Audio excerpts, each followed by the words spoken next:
An important question that was handed to me, and the brother confirmed that it's authentic. It says, we're a group of sisters in camps and prisons in Bilad al-Sham who follow and listen to your lessons and classes. Sheikh, can you give us some advice on patience and raise awareness for us at a time when the Ummah has neglected us? And to this we say, لمثل هذا يذوب القلب من كمد إن كان في القلب إسلام وإيمان. To this a heart melts if that heart has any Islam and Iman in it. إنا لله وإنا إليه راجعون. إنا لله وإنا إليه راجعون. During the time of Ibn al-Arabi al-Maliki, when prisoners were somewhat neglected, nothing compared to how it is today. He said, إنا لله وإنا إليه راجعون. إنا لله وإنا إليه راجعون على ما حل بالخلق في تركهم إخوانهم في أسر العدو وبأيديهم خزائن الأموال وفضول الأحوال والقدرة والعدد والقوة والجلد. To Allah we belong, and to Him we shall return on what happened to the people of today. They have treasures and they have wealth. They have the power and the ability and the numbers and the force, yet they failed their captive brothers who are in the hands of the enemies. Ibn al-Arabi al-Maliki said that statement after making the obligation towards captives very simple and very clear. He said, we must aid the weak prisoners until not a single one of us remains alive, and we must do so physically if we're able to, or by spending our entire wealth to release them until not a single one of us has a dirham left, meaning not a single penny left, meaning we spend all our wealth to free them until not a single one of us has a penny left. He said that's what Imam Malik said, and that's what the ulama said. Al-Qurtubi took that quote and put it in his tafsir because it's very essential and important. كذلك قال مالك وجميع العلماء. That's what Imam Malik said, that's what all the ulama said. You can infer from that those who fail the captives are not ulama, even if they know the qira'at and the books of hadith and fiqh and the volumes of Islamic references. When Ibn Taymiyyah rahimahullah ta'ala heard that Al-Mizzi was imprisoned, Ibn Taymiyyah himself did not rest until he went to prison and broke him out himself. That was the mission of the shuyukh, of the ulama, of the imams of the muslimin.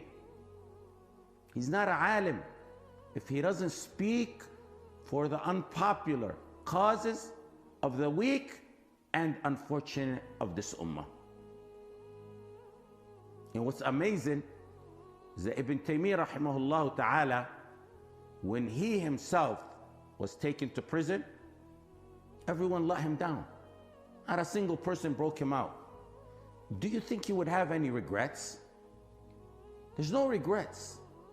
There's no words of sorrow. He didn't say, I spent my life freeing captives and now I die lonely, neglected in a prison cell. When it's done for the sake of Allah subhanahu wa ta'ala, there's no regret. Even if the same people you helped turned on you. Those ulama, they were referring to the men captives. Women and children captives are a much bigger priority and concern. Real men don't stand crossed-armed when their noble, pure sisters are held captives. The scholars of the past and the past rulers, the real men of this ummah, had zero tolerance when it came to women captives. It was a declaration of war on the ummah. Any man who hasn't been tainted with the dayatha has ghira over women being captives in the hands of the dirtiest, most cruel, most relentless, ruthless enemies of Allah and His Messenger in our time. Just yesterday or the day before yesterday, elsewhere in the world, a young Palestinian physician was going to make a salah in the Masjid al-Aqsa. And he saw the filthy hands of the Zionist soldiers beating a Muslimah. He doesn't know that sister, she doesn't know him. They're fully armed and he has nothing. It triggered his ghira and he went to defend her until they shot him with 20 bullets, killing him. Ghira of a typical normal man.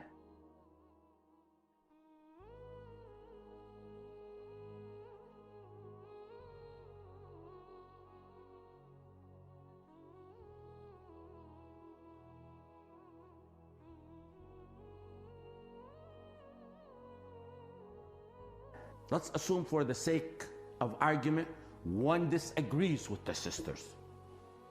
For the sake of argument, one disagrees with the sisters or their husbands. Assume that for the sake of argument. Disagreeing with them is not a justification to let them down when they're captives. It's not time to bless them for what you think is wrong, even if they do actually have mistakes. When our sisters are under oppression, it's only time to aid them. It's not time to castigate them. When our sisters are under oppression, it's time for the slimy, repulsive mouth to put a lid on it.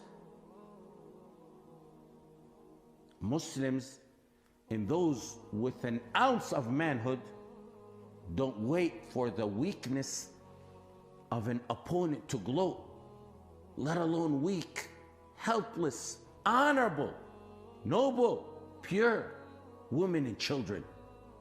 Inshallah. Fukkul ani. The Messenger sallallahu alayhi wa sallam said, Fukkul ani. Children and women captives get a priority in that command, as we've emphasized many times.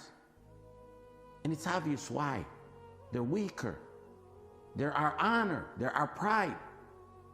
It's shameful that there isn't among the tawaghit a mu'tasim or a hajjaj whose armies would have crossed the continents and oceans securing the release of a single Muslimah.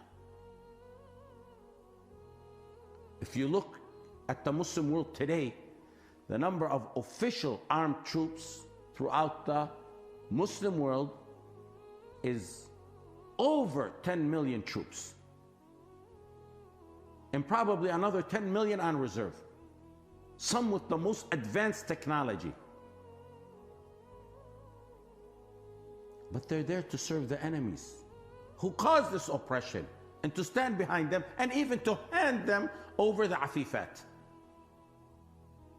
That's exactly what Ibn al-Arabi was talking about during his time, and it's much worse today. وَبِأَيْدِيهِمْ خَزَائِنُ الْأَمْوَالِ وَفُضُولُ الْأَحْوَالِ وَالْقُدْرَةُ وَالْعَدَدُ وَالْقُوَّةُ وَالْجَلْدُ.